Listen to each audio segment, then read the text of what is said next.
Welcome back. గులాబీ కమలం శ్రేణుల బాహాబాహి బండి సంజయ్పై కౌశిక్ రెడ్డి చేసినటువంటి వ్యాఖ్యలతో బీజేపీ శ్రేణులు అటు గంగుల కార్యాలయంపై దాడి చేసినటువంటి విషయం మనకు తెలిసిందే. అటు కౌశిక్ రెడ్డి కారు ధ్వంసమైంది. ఒకవైపు ప్రెస్ మీట్ పెట్టిన కొద్దిసేపటికే అటు బీజేపీ నేతలు దాడి చేశారు. ఒక విధంగా చెప్పాలి అని అంటే కావాలనే ఈ దాడి చేశారు. ముఖ్యంగా వ్యాఖ్యలు అనేది ఒక అడ్డు మాత్రమే, కావాలనే దాడి చేశారు అని చెప్పేసి బీఆర్ఎస్ నేతలు అంటున్నటువంటి క్రమంలో ముఖ్యంగా ఇక్కడ పర్టికులర్గా మాట్లాడుకోవాల్సింది ఈ టాపిక్ ఉన్నా ఈ టాపిక్ లేకపోయినా కూడా ప్రజాప్రతినిధులు మాట్లాడే తీరు, విమర్శించే ధోరణి, అదేవిధంగా వాళ్ళు చేస్తున్నటువంటి చర్యల గురించి ప్రస్తావించుకోవాలి. అంటే ఏ మాట పడితే ఆ మాట వాళ్ళు అనడం, ఎక్కడికైనా దాడి చేయడం వీళ్ళు అన్నటువంటి సిచ్యువేషన్. అంటే ఇక్కడ బీఆర్ఎస్ బీజేపీ అనే కాదు, ఇంకా ఏ పార్టీలు ఏ ఉన్నా కూడా నేతల వైఖరి మారిందా? విమర్శలు ప్రతి విమర్శల స్థాయి పతాక స్థాయికి చేరి లిమిట్ అనేది క్రాస్ చేసిందా అన్నటువంటిది ఇవి చూస్తే మనకు అర్థమైపోతుంది. మరి డిస్కస్ చేద్దాం. గెస్టులు సిద్ధంగా ఉన్నారు. ప్రస్తుతం స్టూడియోలో మనతో పాటు ఉన్నారు డాక్టర్ దిలీప్ రెడ్డి గారు, వీరు బీఆర్ఎస్ సీనియర్ నాయకులు. నమస్తే అండి దిలీప్ రెడ్డి గారు, welcome to the debate. Amarnath గారు, వీరు బీజేపీ సీనియర్ నాయకులు. నమస్తే అండి అమర్నాథ్ గారు, welcome to the debate. Gauri Satish గారు, కాంగ్రెస్ సీనియర్ నాయకులు. నమస్తే అండి గౌరీ సతీష్ గారు, welcome to the debate. Good morning అండి. విశ్లేషకులు బండారు రామ్మోహన్ రావు గారు కూడా జాయిన్ అయ్యారు. నమస్తే అండి రామ్మోహన్ రావు గారు, welcome to the debate. Maybe మీరు మ్యూట్లో ఉన్నారు అనుకుంటున్నారు. నమస్తే అండి. దిలీప్ రెడ్డి గారు, డెఫినెట్గా దాడిని అందరూ ఖండిస్తారు.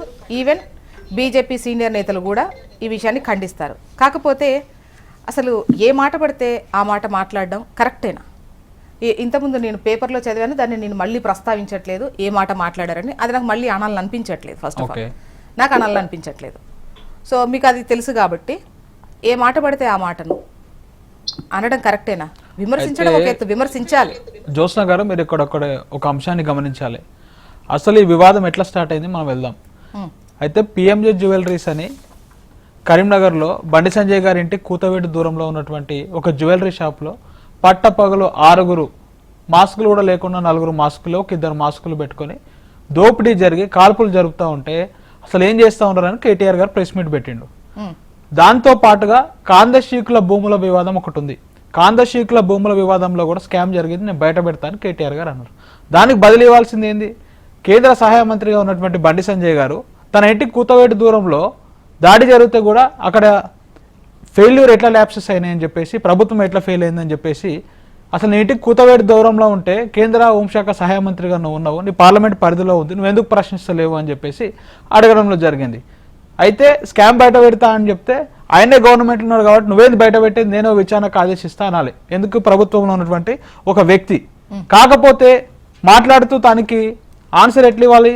ఒక బాధ్యతాయుతమైన పదవిలో ఉన్నటువంటి వ్యక్తి అట్లా దానికి బదులు ఇవ్వకుండా విమర్శకి సమాధానం చెప్పకుండా ఏం మాట్లాడుతూ ఉంటాడు? నువ్వు ఒక అయ్యకే పుడితే, నువ్వు కేసీఆర్కే పుడితే అని అనొచ్చా అండి మనిషి? అంత అన్పార్లమెంటరీ లాంగ్వేజ్ ఒక పార్లమెంట్లో వ్యక్తి మాట్లాడొచ్చా?